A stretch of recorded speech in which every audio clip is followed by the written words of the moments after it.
तो 24 चैप्टर का नाम है हमारा विधि शोणितीय अध्याय। सबसे पहले इसमें आप देखिए जो 3 नंबर श्लोक है, इसमें शुद्ध रक्त की प्रक्रिया बोली गई है, किस प्रकार से बनता है। तो जिन मनुष्यों को हिंदी में ही देखिए, देश सात्म्य, काल और ओक सात्म्य इन ये ज्ञात हैं, ऐसे मनुष्य के लिए आहार करने की जो विधि बताई गई है, उस विधि से खाए हुए आहार से जो रस बनता है, उससे रक्त की उत्पत्ति होती है, वो शुद्ध रक्त उसको बोलते हैं, यानी रस से उत्पन्न होता है हमारा रक्त, ये हमें पता है। अब 4 नंबर जो श्लोक है उसमें देखिए रक्त को प्राणियों का आधार, यानी रक्त की इंपॉर्टेंस बताई अब इस चैप्टर में, मतलब इस श्लोक में 4 में। तद विशुद्धम ही रुधिरम बल वर्ण सुख आयुषः, इसको हाईलाइट कर लीजिए। युनक्ति प्राणिनाम प्राण शोणितम ही अनुवर्तते, इसको हाईलाइट कर लीजिए आप।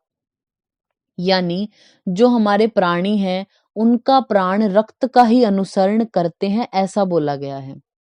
तो युनक्ति प्राणिनम प्राण है, शोणितम ही अनुवर्तते, तो शोणितम ये फिल इन द ब्लैंक्स करके आपसे क्वेश्चन पूछा जा सकता है कि प्राणिनाम प्राण है, फिर fill in the blanks and then ही अनुवर्तते, तो किसका अनुवर्तन करते हैं, तो शोणित का अनुवर्तन करते हैं प्राणियों के प्राण, ऐसा बोला गया।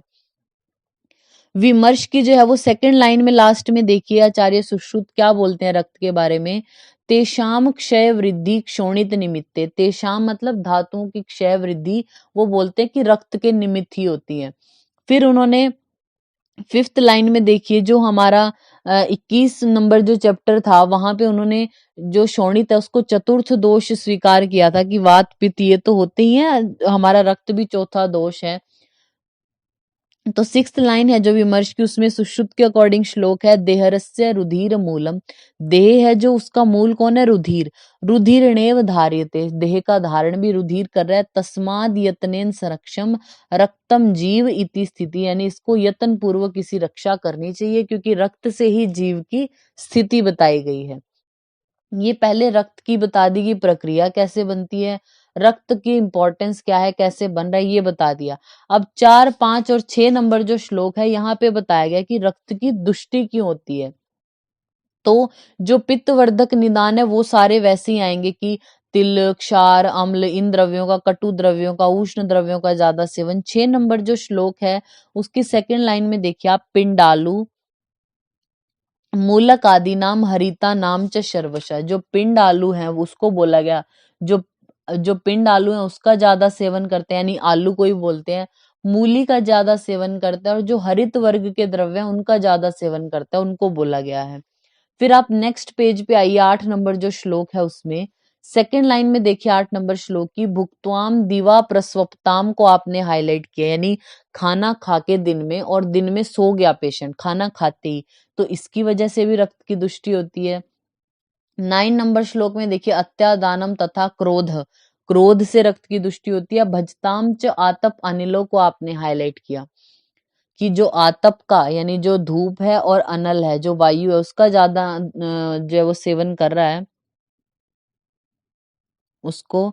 फिर आता है हमारा 10 नंबर श्लोक की सेकंड लाइन में, शरद काल स्वभावाच, यानी शरद ऋतु में स्वभाव से ही रक्त की दुष्टि। तो रक्त की दुष्टि में आपने निदान है जो उसमें पहले तो हाईलाइट किया था, पिंडालु मूलक आदि नाम हरिता नाम च शर्वश, इसको।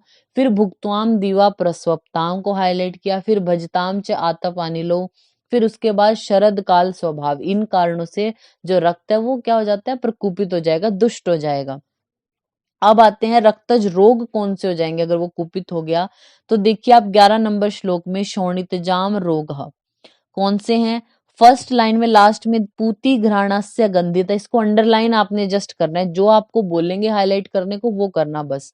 पूती घ्राणस्य गंधिता, फिर गुल्म को हाईलाइट किए, उपकुश को, रक्त पित्त प्रमीलका को आपने हाईलाइट किया, गुल्म, उपकुश। फिर आगे रक्त पित्त प्रमीलका को हाईलाइट किया, इसके अलावा विद्रदी रक्त में प्रदर है, वात रक्त है, अग्निसाद, गुरु गात्रता, ये सब। फिर 14 नंबर जो श्लोक है उसमें देखिए तिक्त अम्ल विदाह हो रहा है अगर किसी को अन्न पान में, तिक्त अम्ल, उद्गार, क्लम, क्रोध, प्रचुरता, बुद्धि समूह, लवणास्यता को हाईलाइट कर लीजिए आप। आप चाहें तो पेज के टॉप पर लिख लीजिए। जब हमने ननात्मज रोग पढ़े थे, वातज, पित्तज, कफज, तो वहां पे मुख का स्वाद के बारे में कुछ पढ़ा था। तो वातज में हमने वर्ड पढ़ा था कषाय आस्यता, आपको याद रहे ताकि, इसलिए आप लिख लीजिए पेज के टॉप पर। कषाय आस्यता हमने पढ़ा था, वातज ननात्मज रोग है। या तो कषाय आस्यता होगी या मुख का वैरस्य, यानी कोई स्वाद ही नहीं होगा, टेस्ट मुंह का। पित्तज में आपने वहां पे पढ़ा था तिक्तास्यता, और कफ में है मुख माधुर्य होता है। और अब अपने रक्तज रोगों में पढ़ लिया लवणास्यता। तो ये चारों एक साथ याद रखना, कषायास्यता वात, तिक्तास्यता पित्त, मुख माधुर्य कफ, और लवणास्यता रक्तज रोगों में आपने पढ़ा। और लवणास्यता के जस्ट नीचे देखिए तमशश्च अति दर्शनम को हाईलाइट कर लीजिए आप, यानी आंखों के सामने अंधेरा आना, ये भी हमारा रक्तज रोग बोला गया है। तो रक्तज रोगों में आपने हाईलाइट किया गुल्म, उपकुश, रक्तपित्त, प्रमीलक, लवणास्यता और तमशश्च अति दर्शनम को। फिर 17 नंबर जो श्लोक है इंपॉर्टेंट है ये भी, इसकी फर्स्ट लाइन को हाईलाइट आप कर लीजिए। शीत उष्ण स्निग्ध रुक्षई आद्य उपक्रमांताश्च ये गदा सम्यक साध्या न सिद्ध्यंति रक्तजाश्च आदि भावियत। यानी ये बोलते हैं कि आपने ये निदान पहले तो देख लिए कि निदानों से हुए, फिर आपने रोग देख लिए, फिर बोलते हैं कि अगर कोई भी रोग आपका शीत उष्ण कोई भी आप चिकित्सा कर रहे हो, स्निग्ध या रुक्ष चिकित्सा कर रहे हो, इनसे चिकित्सा करने पर भी साध्या रोग अगर ठीक नहीं हो रहे, मतलब कोई पेशेंट है उसको कोई बीमारी है, आपने उसको या तो शीत चिकित्सा दोगे या उष्ण दोगे या स्निग्ध दोगे या रुक्ष दोगे, इसी तरीके का ट्रीटमेंट करोगे, तो आपने कुछ भी करके देखा और साध्य रोग है और उसका ठीक नहीं हो रहा, इसका मतलब क्या है कि वो रक्तज रोग है, ऐसा बोला गया है। विमर्श की जो लाइन है फर्स्ट लाइन को आप हाईलाइट कर लीजिए। गूढ़ लिंग व्याधि उपशय अनुपशयाभ्याम परीक्षित, यानी जो गूढ़ लिंग व्याधियां, गूढ़ का मतलब होता है किसी चीज का छिपा हुआ होना, तो अगर गूढ़ लिंग जो व्याधियां होती हैं जिनके लक्षण क्लियर ना हो, तो उनका आप उपशय और अनुपशय से ज्ञान लगाते हो, पता चलाते हो, उनकी परीक्षा ऐसे करते हो। फिर 18 नंबर श्लोक में बोला गया रक्तज रोग हैं जो उनकी चिकित्सा कैसे करें। कुरियात शोणित रोगेशु रक्त पित्तम हरि क्रिया को हाईलाइट कर लीजिए, यानी रक्त पित्त नाशक ट्रीटमेंट करें। विरेकम उपवासश्च को हाईलाइट कर लीजिए, स्त्रावणम शोणितस्य च। क्या याद रखना है आपने, कुरियात शोणित रोगेशु रक्त पित्तम हरिम क्रिया, यानी रक्त पित्त हरि क्रिया। विरेकम उपवासम च श्रावणम शोणितस्य च, यानी रक्त मोक्षण कराना, विरेचन कराना, उपवास कराना और रक्त पित्त नाशक, ये रक्तज रोगों का ट्रीटमेंट बोला। फिर नेक्स्ट आता है हमारा 19 नंबर जो श्लोक है उसमें देखिए, रक्त मोक्षण में रक्त निकालने का प्रमाण, अभी ट्रीटमेंट में बताया कि आप रक्त मोक्षण करें, तो कितना रक्त मोक्षण करें, बोला है बल दोष प्रमाणाद वा, यानी जो पुरुष है उसके बल देखो, दोषों के अकॉर्डिंग प्रमाण, विशुद्धाया रुधिरस्य वा रुधिरम स्त्रवियेत जंतोर आशयम यम समीप परीक्षम, यानी ये बोलते हैं कि पुरुष के बल या दोषों के अनुसार कराओ, या फिर ये देख के कि विशुद्ध है या नहीं, मतलब रक्त की शुद्धि हो गई या नहीं हो गई, ये देख के। बोलते हैं जो दूषित रक्त है उसके स्थान पर, यानी दूषित रक्त से उत्पन्न होने वाले जो रोग हैं उनका विचार करके रक्त मोक्षण आपने कितना कराना चाहिए ये बताया गया है। अब आप जो है विमर्श की फर्स्ट लाइन में लास्ट में देखिए, बलवान में एक प्रस्थक, मध्यम में आधा और दुर्बल में एक कुड़व से ज्यादा रक्त मोक्षण नहीं कराना चाहिए। यानी थर्ड लाइन में देखिए आप, न प्रस्ताद स्रवेत परम को आप हाईलाइट कर लीजिए, अष्टांग हृदय ये बोलते हैं एक प्रस्थ से ज्यादा रक्त मोक्षण आपने नहीं करना। तो मैक्सिमम जो अमाउंट है कितना रक्त निकालें आप रक्त मोक्षण में, तो एक प्रस्थ बताया गया है। फिर आप जो ये विमर्श है उसकी सबसे लास्ट लाइन में, ऊपर वाली लाइन में देखिए, यहाँ पे लिखा है यथा वमने च विरेचने च, हाईलाइट कीजिए इसको षडंगर के अकॉर्डिंग। वो क्या बोलते हैं, वमने च विरेचने च शोणित मोक्षणे सा अर्ध त्रयोदश पलम प्रस्थम आहु मनीषी भी, यानी उन्होंने बोला वमन हो चाहे विरेचन हो या रक्त मोक्षण हो, उसमें कितना निकालना चाहिए, कितना दोषों का मान निकाल रहे हैं आप, अर्ध त्रयोदश पल, यानी 13.5 पल बोला है। तो आप चाहे जो जो पेज के टॉप पर लिख लीजिए, रक्त विश्रावण में परम प्रमाण, रक्त का परम प्रमाण कितना है, तो 1 प्रस्थ निकालें, या उसको इज इक्वल टू लिख लीजिए 13.5 पल, या तो 1 प्रस्थ आपको ऑप्शन में होगा, या 13.5 पल होगा, या इज इक्वल टू 54 54 तोला। ठीक है, 1 प्रस्थ यानी रक्त मोक्षण में आप कितना रक्त निकालें, या तो 1 प्रस्थ निकालें, या उसी को आप जो है वो षांडंगर बोलते हैं 13.5 पल, या फिर 54 तोला आप बोल सकते हैं। फिर नेक्स्ट इन्होंने बोला 20 और 21 नंबर श्लोक में कि अगर दोषों से दुष्ट हो जाए तो किस प्रकार का हो जाएगा, ये आप देख के ही पहचान जाएंगे। वैसे तो एक बार जस्ट देख लीजिए। अरुणाभ हुआ मतलब वात की वजह से, वात की वजह से अरुणाभ, विशद, फेनिल और तनु होगा। पित्त की वजह से पीला, असित यानी कृष्ण वर्ण का रक्त। फिर कफ की वजह से ईशत, पांडु, दुष्ट, पिच्छिल, तंतु वाला होगा। नेक्स्ट आता है हमारा, ये तो बात कर ली हमने वात पित्त कफ से दूषित रक्त है कैसा। अब ये तो आप तब पहचानोगे ना जब आपको नॉर्मली पता होगा जो है वो ब्लड कैसा होता है। तो 22 नंबर श्लोक में शुद्ध रक्त के लक्षण बोले हैं, तपनीय इंदर गोपाभम। तपनीय बोलते हैं स्वर्ण को, जो शुद्ध स्वर्ण है उसके जैसा। इंद्र गोपाभम, इंद्र गोप के जैसा। पद्म अलक सन्निभम यानी जो पद्म है या अलक्तक है उसके जैसा। गुंजा फल सवर्णम च विशुद्धम विद्धि शोणितम यानी विशुद्ध, ये शुद्ध रक्त के ये लक्षण बोले गए। तो तपनीय इंद्र गोपाभम, इसको पूरे को आप हाईलाइट कर लीजिए, याद होगा तो अच्छी बात है। तपनीय इंदर गोपाभम, पदम अलक सन्निभम, गुंजा फल सवर्णम च विशुद्धम विद्धि शोणितम। ये हमने आपको सुश्रुत संहिता में भी लिखवाया है, आप यहाँ पे भी लिख लीजिए। चरक और सुश्रुत हैं जो दोनों ही इंद्रगोप कॉमन लक्षण बोलते हैं शुद्ध रक्त में। इंद्रगोप जो है ना ये कॉमन लक्षण बोलते हैं दोनों ही आचार्य। तो आप ये देख सकते हैं विमर्श की 3rd लाइन में सुश्रुत के अकॉर्डिंग वो क्या बोलते हैं शुद्ध रक्त के लक्षण, इंद्रग्रोप प्रतीकाशम असहतम अविवर्णम च प्रकृष्टम जानियात। सुश्रुत सूत्र जो वो 14 में उन्होंने बताया कि इंद्रगोप के जैसा जो असहत है और अविवर्ण है, यानी कोई कलर भी अब नॉर्मल नहीं है, और असहत मतलब ज्यादा गाढ़ा नहीं है, ज्यादा लिक्विड, बहुत ज्यादा पतला भी नहीं होता, जो असहतम अविवर्णम। और इंद्रगोप जो है वो नॉर्मल, दोनों ने ही बोला, चरक और सुश्रुत दोनों ने। नेक्स्ट आता है हमारा जो 23 नंबर श्लोक है, उसमें आप आ जाइए, 2nd लाइन को आप हाईलाइट कर लीजिए।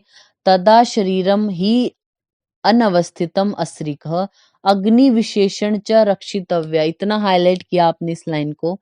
23 नंबर श्लोक की 2nd लाइन को आपने हाईलाइट करना है। इसका मतलब क्या है हिंदी में, कि जैसे आपने अशुद्ध रक्त जो है वो पेशेंट का निकाल दिया, यानी रक्त मोक्षण अब आपने करा दिया, तो उसको खाना कैसे दें। बोलते हैं कि ना ज्यादा गर्म होना चाहिए, ना ज्यादा ठंडा हो, लघु हो, अग्नि को बढ़ाने वाला हो। जो है वो रक्त को निकालने के बाद, फिर देखिए हिंदी की 3rd लाइन में, रक्त को निकालने के बाद रक्त, शरीर में रक्त स्थिर नहीं रहता, इसको हाईलाइट कर लीजिए। रक्त स्थिर नहीं रहता, इसलिए विशेष रूप से अग्नि की रक्षा करें। आपसे पूछ सकते हैं कि रक्त मोक्षण के बाद शरीर में क्या स्थिर नहीं रहता, ऑप्शन होंगे रक्त, अग्नि, कोई और ऑप्शन, तो कई बार कंफ्यूज हो जाते हैं। रक्त अगर निकला तो रक्त ही स्थिर नहीं होगा, इसलिए रक्षा किसकी करें, अग्नि की करें, ऐसा आपको याद रखना है। फिर हमारा नेक्स्ट आता है 25, 26 और 27 नंबर जो श्लोक हैं, उसमें मद, मूर्छा और संन्यास के बारे में। तो यहाँ पे आप हाईलाइट कर लीजिए, यदा तू रक्त वाहिनी रस और संज्ञा वाहिनी च, इतने को। मद, मूर्छा और संन्यास हैं जो, इनमें स्रोतस कौन से इन्वॉल्व होते हैं, रक्तवाह, रसवाह और संज्ञावाह, ये आपने हाईलाइट करना है। फिर उसके बाद जो हमारा 27 नंबर श्लोक है, इसकी लाइन में आप देखिए, मद मूर्छाया संन्यासम तेषाम विद्याद विचक्षण, यथोत्तरम बलाधिक्य को हाईलाइट कर लीजिए। ये यथो उत्तर, जैसे जैसे आप आगे बढ़ेंगे, मद से ज्यादा मूर्छा, मूर्छा से ज्यादा संन्यास, ये ज्यादा बल वाले होते हैं। सीवियर कंडीशन बोली, मद से ज्यादा सीवियर है मूर्छा, मूर्छा से ज्यादा है संन्यास। तो यथोत्तर बलाधिक्य बोला है इनमें। और स्रोतस कौन से इन्वॉल्व है, रक्तवाह, रसवाह और संज्ञावाह। आप हिंदी की जो 3rd लाइन है, हिंदी में भी हाईलाइट कर लीजिए इनको। समस्त दोष रक्तवाही, रसवाही और संज्ञावाही स्रोतों को अवरोध कर लेते हैं। अब हमारा जो ये 28 और 29 नंबर श्लोक की हेडिंग है हमारी मद रोग, तो आप वहीं पे लिख लीजिए 4 प्रकार। आचार्य जो चरक हैं वो बोलते हैं 4 प्रकार का मद रोग होता है। कौन सा? वातज, पित्तज, कफज और सन्निपातज, V, P, K और S। मद जो रोग है उसके ब्रैकेट में आप लिख लीजिए 4 प्रकार और V, P, K, S। Next हमारा आता है 30 नंबर श्लोक में, आइए आप। इसमें है वातिक मद के लक्षण। तो यहाँ पे बोला है सख्त अनल्प द्रुत भाषम, यानी सख्त रुक रुक कर बोलेगा, अल्प या फिर द्रुताभाषम बहुत जल्दी शीघ्रता से बोलेगा, चल सकलित चेष्टाम सारी जो उसकी चेष्टाएं हैं चंचल होंगी, अव्यवस्थित होंगी। ये वातिक मद का लक्षण है। फिर जो पैतिक मद है 31 में, इसकी फर्स्ट लाइन को आप हाईलाइट कर लीजिए, सक्रोध। जो पित्तज मद से पीड़ित है वो क्रोध करेगा। परुषा भाषम यानी कठोर वचन बोलेगा दूसरों को।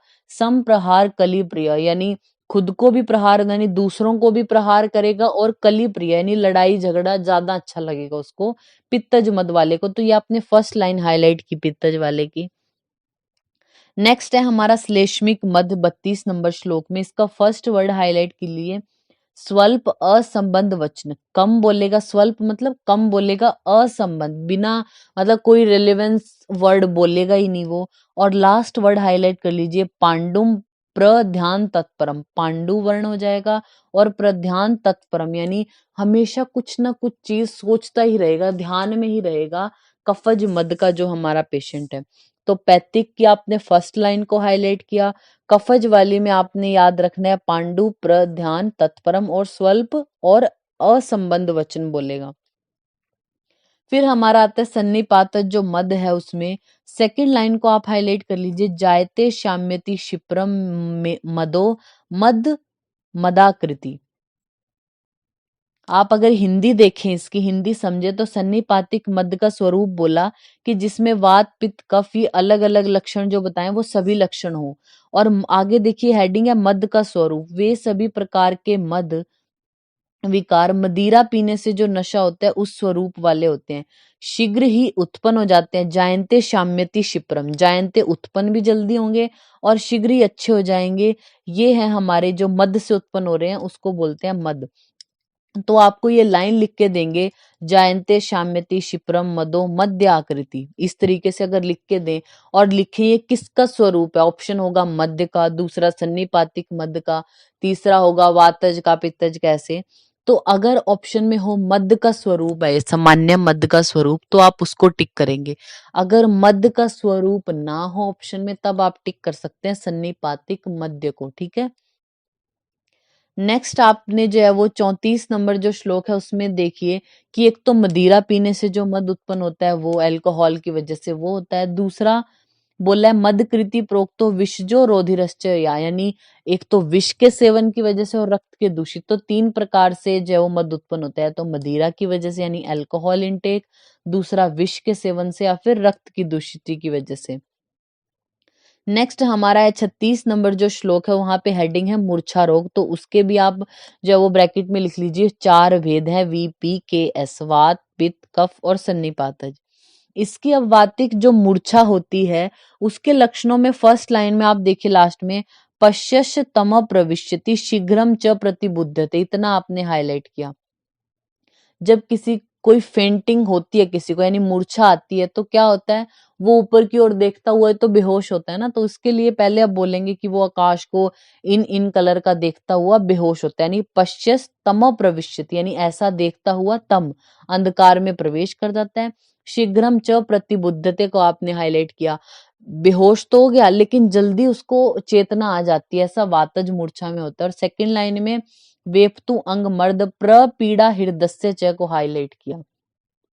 वातज मूर्छा में आपने पश्यश तम प्रविश्यति शीघ्रम च प्रतिबुद्धते को हाईलाइट किया और प्रपीड़ा हृदस्य च को हाईलाइट किया। ये वातिक मूर्छा की बात की। पित्तज में क्या है, आप 37 नंबर श्लोक की सेकंड लाइन को हाईलाइट कर लीजिए। ये जो है वो आसमान को रक्त हरित वर्ण का देखता हुआ पश्यश तम प्रविश्यति सस्वेद प्रतिबुद्धते को आपने हाईलाइट किया। इनको ऐसा ऐसा देखता तम में प्रवेश कर जाएगा। और सस्वेद प्रतिबुद्ध थे, जब वो उठेगा ना, मतलब बेहोश होने के बाद जब उठेगा तो उसको बहुत ज्यादा स्वेटिंग हुई होगी, सस्वेद प्रतिबुद्ध थे, ऐसा बोला। फिर नेक्स्ट है हमारा कफज मूर्छा के लक्षणों में 39 नंबर जो श्लोक है उसमें जो ये क्या देखता है, जो मेघ है संकाशम आकाश, आकाश को मेघ से भरा हुआ देखता हुआ, पश्चस्तम प्रविश्यति को हाईलाइट करो, चिराच प्रतिबुद्धते को आपने हाईलाइट किया। इस तरीके का आकाश को देखता हुआ तम में प्रवेश करता है, और चिरात यानी देर से जो है वो उसको कॉन्शियस होता है पेशेंट, तो चिरात प्रतिबुद्धते ये हमारा कफज मूर्छा के लिए आया। नेक्स्ट है हमारा 41 नंबर श्लोक में आप हाईलाइट कर लीजिए, सर्वाकृति सन्निपात, सभी के लक्षण वाला सन्निपात है, अपस्मार इव आगत, यानी जैसे अपस्मार आता है ना वैसे आता है सन्निपातिक मूर्छा। सजंतुम पात्यति आशु, यानी वो व्यक्ति जो मनुष्य जल्दी ही गिर जाता है, और बिना विभिन्न चेष्टाम, अब अपस्मार यानी एपिलेप्सी, एपिलेप्सी के दो फिट्स की फॉर्म में आता है ना, तो जो एपिलेप्सी आएगा उसमें विभिन्न चेष्टाएं होती हैं, लेकिन सन्निपात जो मद है, जो सन्निपात सॉरी मूर्छा है, उसमें लक्षण तो आएंगे अपस्मार के जैसे, लेकिन विभिन्न चेष्टाएं किए बिना मनुष्य सीधा ही गिर जाता है सन्निपातिक मूर्छा में। तो ये लाइन आपको पूछ सकते हैं कि अपस्मार इव आगत और जो जंतु है वो पात्यंती आशु बिना विभिन्न चेष्टा में, ये किसके लिए कहा गया, तो सन्निपातिक मूर्छा के लिए। तो आपने हाईलाइट की इस पूरी लाइन को। नेक्स्ट हमारा आता है 42 नंबर जो श्लोक है उसमें आप देखिए, दोषेशु मद मूर्छा या कृत वेगेशु देही नाम, जो देहधारी होते हैं, देही हैं, जो जिनकी देह या शरीर है, उनमें दोषों का वेग शांत होने पर, कृत वेगेशु, मद मूर्छा में अगर जो दोषों का वेग शांत हो जाए तो स्वम मेव उपशाम्यति, खुद ही शांत हो जाती हैं। अगर दोषों का वेग समाप्त हो गया तो मद और मूर्छा अपने आप ही खत्म हो जाएंगी। और संन्यासों ने औषधे बिना को आपने हाईलाइट किया, संन्यास बिना औषध के ठीक नहीं होता, ऐसा बोला गया है। ठीक है, अभी आपने पढ़ लिया कि मद है जो मूर्छा है उसमें वात आदि दोष प्रकोपित हुए, इस तरीके से लक्षण आएंगे, ऐसा ऐसा हो जाएगा, ये बोलते हैं। ये तो दोष प्रकोप की अवस्था बोल दी। अगर दोषों का वेग चला जाए तो पेशेंट मद मूर्छा से अपने आप ठीक हो सकता है, कोई मेडिसिन की में भी जरूरत ना पड़े। लेकिन संन्यास न औषधे बिना, संन्यास बिना औषध के ठीक नहीं होता, ये आपने हाईलाइट किया। नेक्स्ट संन्यास की संप्राप्ति यहाँ पे बोली 43 नंबर जो श्लोक है इसमें लास्ट वर्ड देखिए, जंतु प्राणतनम आश्रिता, यानी जो अब ये दोष है इसमें वात आदि दोष हो चाहे, तो वो कहाँ पे आश्रित होंगे, प्राणायतनों में आश्रित होके, स ना संन्यासम संन्यास्ति काष्ठी भूतो मृतोपमम को आपने हाईलाइट किया। जो संन्यास से पीड़ित मनुष्य वो कैसा होगा, काष्ठीभूत, काष्ठ बोलते हैं लकड़ी को, भूतो मृतोपमम यानी जैसे लकड़ी होती है ना, लकड़ी आप कहीं भी फेंक दो इधर उधर गिर जाएगी, कोई चेष्टा होती तो नहीं है लकड़ी में, तो काष्ठीभूत होके जैसे लकड़ी गिर जाती है ना, इस तरीके से मरे हुए के सदृश गिर जाता है संन्यास। कोमा में जब चला जाएगा पेशेंट, उसको कुछ पता थोड़ी है, तो बोला गया है काष्ठी भृतो मतोपमम, बहुत इंपॉर्टेंट लक्षण है संन्यास का है। फिर नेक्स्ट लाइन को हाईलाइट कर लीजिए, प्राणे वियुज्यते शीघ्रम मुक्त्वा सद्य फला क्रिया को, यानी प्राणों का जो वियोजन यानी प्राणी प्राण रहित ना हो जाए, यानी वो मर ना जाए, इसलिए सद्य फला क्रिया यानी इमरजेंसी ट्रीटमेंट करने को बोल रहा है संन्यास में आचार्य जो चरक है उन्होंने। तो आप यहीं जो वो पेज के टॉप पर लिख सकते हैं, नर पतति काष्ठवत, एक लाइन है नर पतति काष्ठवत,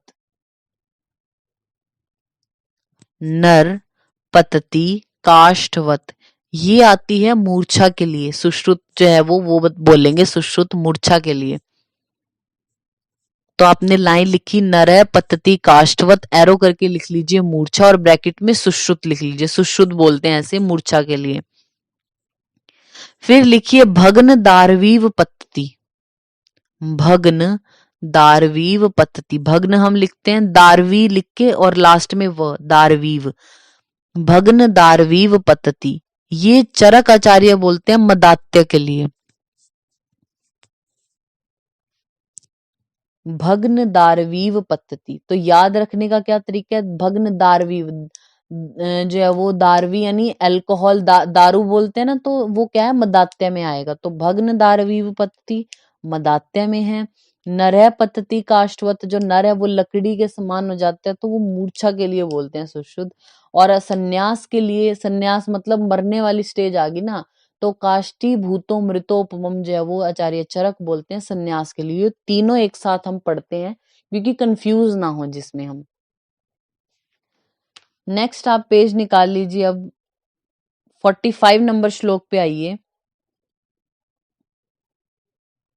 इसके लिए क्या बोला, दुर्गे अंबसी यथा मज्जे भाजनम त्वरया बुद्ध। दुर्गे अंबसी यानी, दुर्गे अंबसी यानी कोई गहरा जल वाला जो तालाब है उसमें, मज यथा मज्जन भाजनम त्वरया बुद्ध गृह तल अप्राप्यम, यानी कोई गहरा, जहां पे पानी है, गहरा पानी वाला कोई तालाब है, अगर उसमें अगर कोई पात्र गिर गया, तो जब तक वो तल में नहीं पहुंचा, यानी बिल्कुल बेस पे नहीं पहुंचा, तब तक तो आप उसको निकाल सकते हो। जैसे ही वो तल में पहुंच गया तो आप नहीं निकाल पाओगे ना, क्योंकि बहुत डीप है, बहुत गहरा है। उसी तरीके से बोला संन्यास पीड़िता, यानी जो संन्यास से पीड़ित व्यक्ति है उसकी चिकित्सा जल्दी शीघ्र ही कर देनी चाहिए। अगर दोष गहराई में पहुंच गए तो फिर आप पहले जैसा उसको नहीं कर पाएंगे। तो ये दृष्टांत जो दिया है, एक एग्जाम्पल दिया है, ये संन्यास के लिए दिया, आपसे पूछ सकते हैं लाइन लिख के।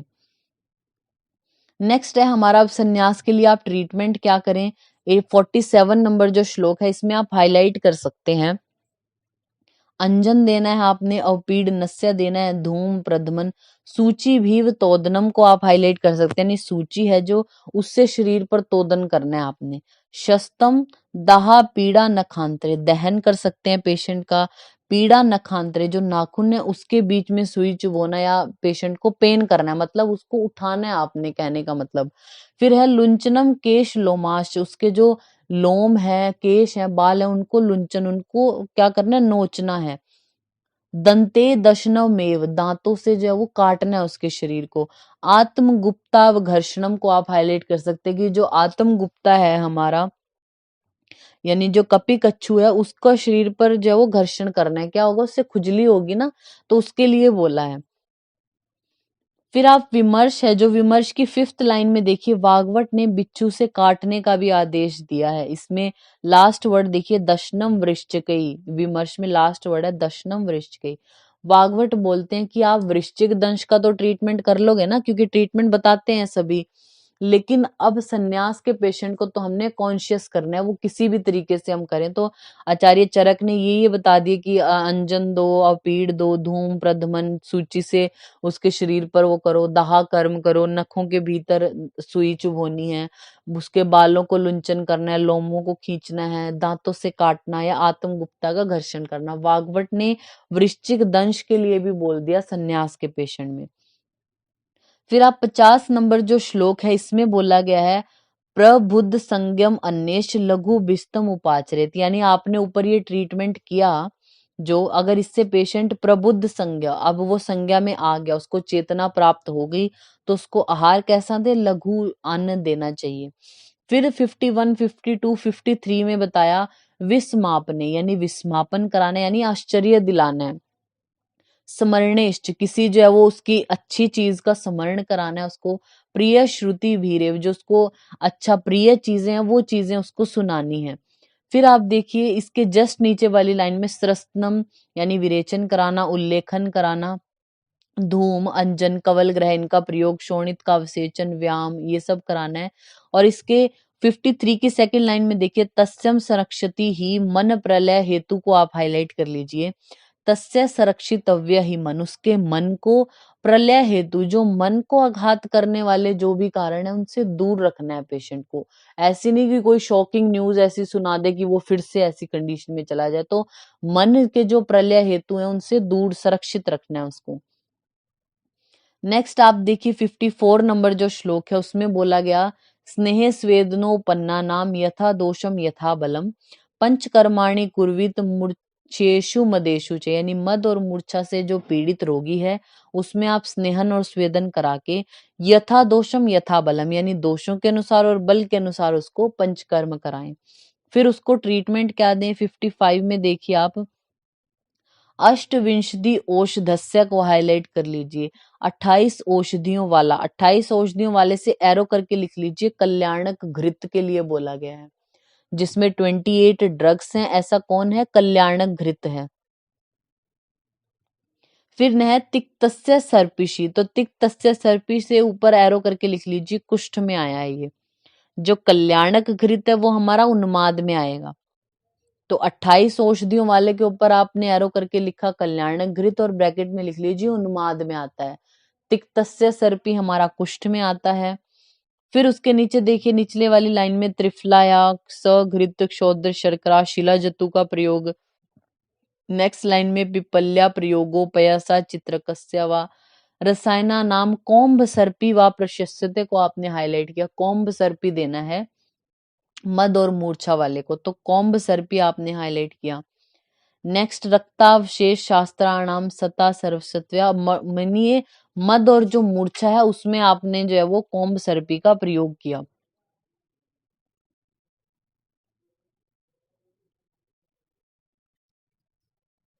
24 है, इसमें हमने पहले तो शुद्ध रक्त है जो उसके बारे में पढ़ा, कैसे उसके लक्षण होंगे, कितना प्रमाण उसका निकालना है, क्या उसके निदान के कारण क्या जो है वो रोग होंगे, और अगर कोई व्याधि है शीत उष्ण स्निग्ध रुक्ष जिसमें आप कर रहे हो फिर भी ट्रीटमेंट नहीं, मतलब रिलीफ नहीं मिल रहा, तो वो रक्तज रोग है। फिर उसका ट्रीटमेंट क्या करें, शुद्ध रक्त के लक्षण क्या है। फिर उसके बाद हमने मद मूर्छा संन्यास उस बारे में इस चैप्टर में पढ़ा 24 में।